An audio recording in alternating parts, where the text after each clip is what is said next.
नमस्कार दोस्तों, आज है 2 मार्च 2025। आज हम डिस्कस करने वाले हैं why Indian stock market is falling. Indian stock market आखिरकार गिर क्यों रहा। जितने भी आप न्यूज़ के हेडलाइंस देख रहे हैं, सब में आप देख सकते हैं stock market crash, stock market news.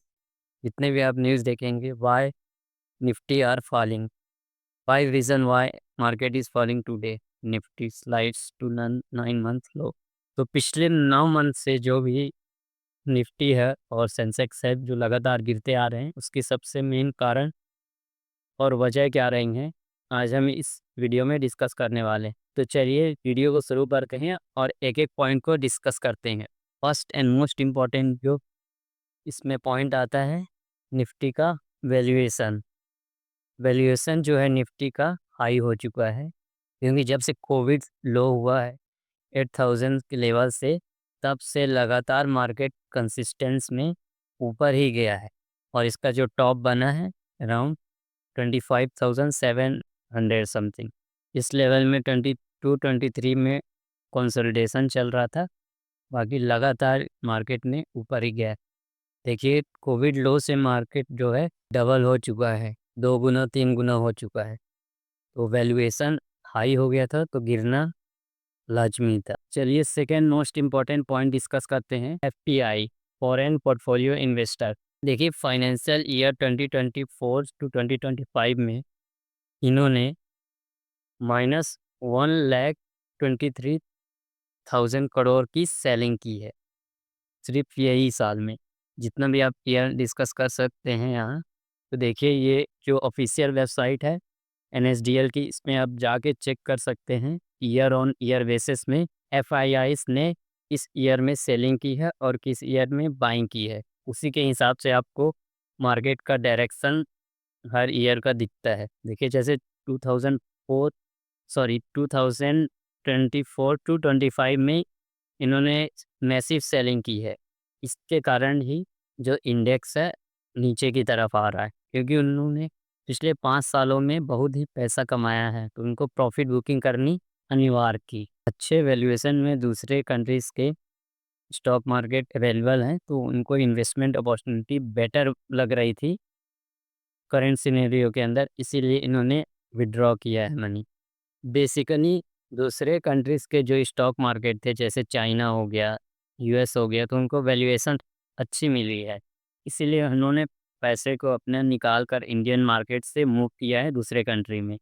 China हो गया, चाइना का आप स्टॉक मार्केट अगर देखते हैं जाके, तो उसने पिछले 9 मंथ में जब से भारत से पैसा निकलना स्टार्ट हुआ है, तब से चाइना मार्केट जो अच्छा परफॉर्म कर रही है पिछले 9 मंथ से। इसका मेजर कारण यही है, क्योंकि इंडियन मार्केट में वैल्यूएशन क्या है, हाई हो गया था। इसकी वजह से उनको जहां बेटर अपॉर्चुनिटी मिल रही थी, उन्होंने अपने फंड को ट्रांसफ़र किया है। ये हो गया इसका second reason.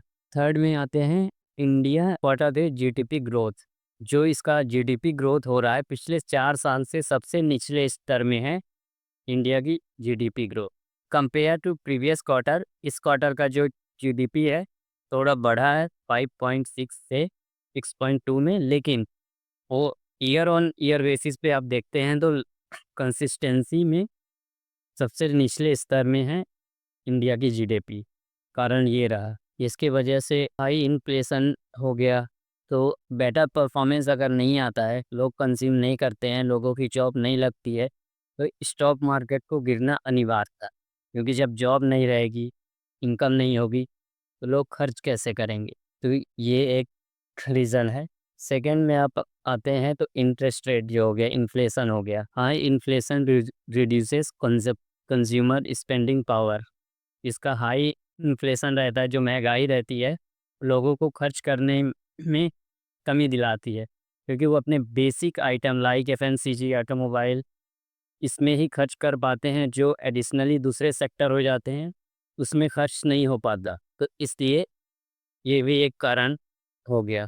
Next reason discuss करते हैं, अनसर्टेनिटी।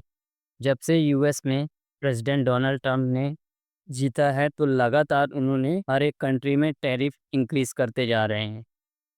क्योंकि देखिए चाइना में भी सेम अनाउंसमेंट हुआ है, China will also C lively of additional 10% tariff. क्योंकि ट्रम्प का कहना है कि अपने हिसाब से उनको अपने फ़ायदे के लिए काम करना है, तो जहाँ से जितना भी हो सके वो टैरिफ लगा के अपने जितना भी लॉस है स्पेंडिंग का उसको कम करना है। नेक्स्ट जो है डिसअपॉइंटिंग यूएस डेटा। बेसिकली कुछ सेक्टर होते हैं जो यूएस की इकोनॉमी से लिंक रहता है, जैसे उस इकोनॉमी में उस सेक्टर में परफॉर्मेंस रहती है वैसे ही सेम इंडिया में भी उसका लिंक रहता तो इफेक्ट पड़ता है। जैसे हो गया आईटी, तो आईटी आप देखेंगे जो फ्राइडे को क्लोजिंग हुई है 4% ओनली इंडेक्स की रहा है, क्योंकि US economical data indicate further slow down. US का जो डेटा है स्लो डाउन की तरफ इशारा कर रहा है। इसकी वजह से अगर वहाँ का जो यूएस वीकली जॉब ले कम होता है और परफॉर्मेंस अच्छी नहीं रहती है, देखिए ओनली 2.5 जीडीपी नंबर आए हैं, तो यहाँ भी इफ़ेक्ट करना ज़रूरी है। कुछ सेक्टर होते हैं जैसे हो गया आईटी हो गया, क्रूड ऑयल हो गया, ऑयल एंड गैस की जितनी कंपनी रहती है वो सब इंटरलिंक रहते हैं, तो जैसे ही अगर उधर परफॉर्मेंस ख़राब होती है तो यहाँ भी परफॉर्मेंस ख़राब होना अनिवार्य रहता है। इसकी वजह से यही सब कारण है। तो चलिए धन्यवाद, आज के वीडियो में इतना ही। मिलते हैं नेक्स्ट वीडियो में। Thanks for watching.